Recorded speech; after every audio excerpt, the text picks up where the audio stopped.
बातें न भूलई हो बहरा से आई हो,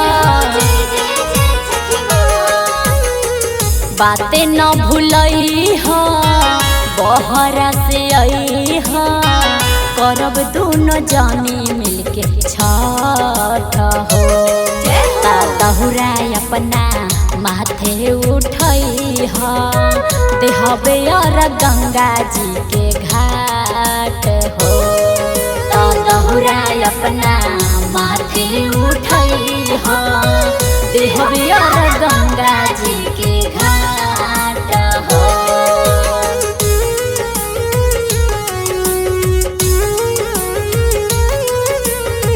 म्यूजिक बाय विद्यानंद सागर।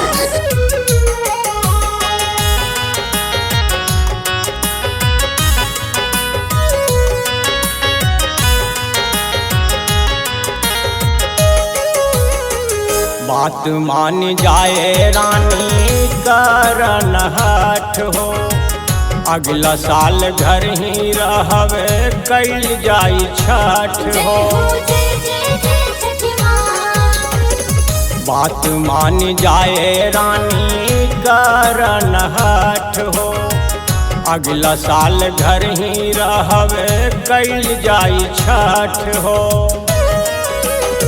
भारा बभखन बबुआ लयापन, काहे नहीं खुमानत हमारी बात हो। कि जोड़े जोड़े सुपवा ले आई हो, देहबे अर्घ दोनों मिली साथ हो। दहुरा अपना माथे उठई हो, देहबे और गंगा जी के घाट हो।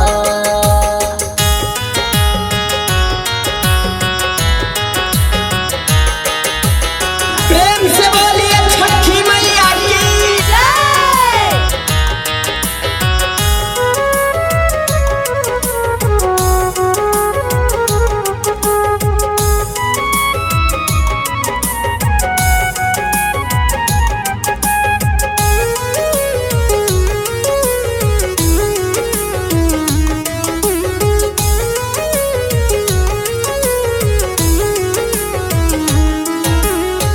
श्रद्धावा मन में त छोड़ी के नौकरिया, टिकट कटा के अब ही धल तानी गड़िया।